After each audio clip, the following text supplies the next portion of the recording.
Hey gang, it's Bryan from FXBilliards. Today I'm going to run a 3-pack for you, and we are going to play against the Ghost while I give you 23 tips that will help you run more racks when you're shooting in rotation. Tip number 1, try to control your break. If you send the cue ball flying around the table, you're going to have problems. So try to control the cue ball. Now we're going to play with ball in hand because we're playing against the Ghost. But you can see that 8 balls ended up at one end of the table and the lone 9 ended up down this end. Tip number 2, when you're taking ball in hand, have a plan. Just don't put it out there and take the easiest shot. Tip number 3, make sure you get on the correct side of the ball you're getting position on. It's not enough to play the 3 ball. I need to be on the left-hand side of the 3 shot line, so that I can get on the right-hand side of the 4-ball shot line so that I will get on the 5. Be consistent with getting on the correct side of the ball, and you will automatically run more racks. Number 5, be aware of the obstacles around you. I have one spot on my table where I can't shoot freely without using a short cue, and I put myself up against that pillar. That is the only spot. Number 6, you have got to have a slow roll in your game. In 9-ball, you need to have soft, short shots as well as long power shots. Make sure you practice those shots. I shot the length of the table at about 1.5 miles an hour to get position on this 7 and 8. Number 7, stay off the rail. Notice that I hit that shot with just enough speed to get the cue ball off the rail. If you know you're going to hit the rail, make sure you are hitting it and thinking to yourself that I am going to bounce off of that rail. This is a problem that I see a lot of players make. They know where the cue ball is going. They know it's headed towards the rail, but they leave it up against the rail and put themselves in a position where they have a difficult shot. Number 8, adjust your break. Watch the wing ball on my side of the table go straight in the pocket. Now, why did that happen this time and not the previous break? The previous break, I clearly was off, so I made an adjustment. If you're not making shots on the break, if you're not making the wing ball, especially in 9-ball, make sure you adjust. Hit the ball in a different spot from a different direction. Number 9, make sure you are always 3 balls ahead. There's something special going on here. That 9-4 is a perfect carom to play the 9 in the corner pocket. So everything that I do from this point is to set that up. Which brings me to number 10. Recognize these carom shots.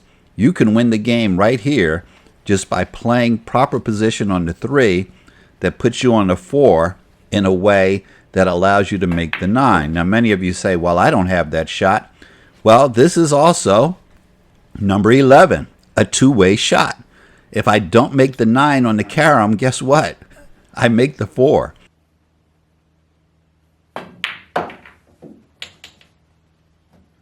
One of the least understood and least utilized shots in every pool game are these 2-way shots. If you see them there, you have to learn to play them. Number 12, be aware of where your zone is. I'm going from the 5 to the 6. Now look how short I come up on this 6-ball. Half the table, 50% of the table, puts me on the 6-ball without trouble. But now I have to shoot a bank shot. Which brings me to number 14. If you're playing a bank shot, play position. Notice I shot a stun shot so that I have position on this 7-ball. Number 15. You need to have power shots like a 6 or 7 foot draw shot in your game. You don't have to be able to go from one end of the table to the other, but you need to have good solid force follow and draw shots in your game, or you're not going to run racks. People who think you follow for dough and draw for show, show me one guy who gets the dough who doesn't have a powerful draw shot.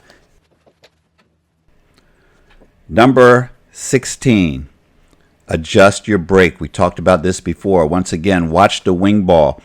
Adjusting your break doesn't always mean making the wing ball, but notice where I got the cue ball this time. Now, because I'm taking ball in hand, it doesn't really matter, but I like the cue ball at this end of the table, so I adjusted my break by not only hitting it in a spot that was going to give me the wing ball, but bringing the cue ball down table as well. Number 17, understanding how to use the rails to get position. You don't just want to roll up on this 2-ball. You want to use the rail to get the angle that you want, and not just getting the position on the 2, but using the 2 to get to the 3, which brings me to the fact that you need to have a short game in 9-ball as well as a power game.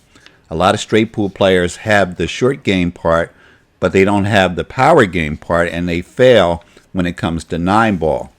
Now, something very subtle happened there. I don't know if you noticed, but I did some recon down table. I looked at the 5 to see if it passes the 9-ball.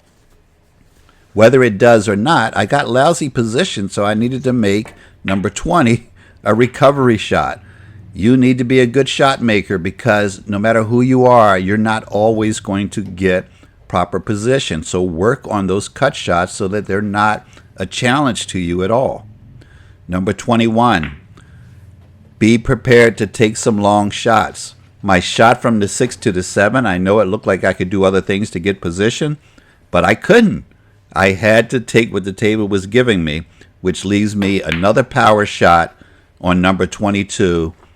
And once again, but quite in a different way, you need to have power shots in your game. Watch this shot here. I need to come off the short rail, then the other short rail to bounce out enough to get on the 9-ball. Power shot does not mean only long draw shots. Number 23, shoot every shot as if the game depends on it, because depending on who you're playing, it probably does.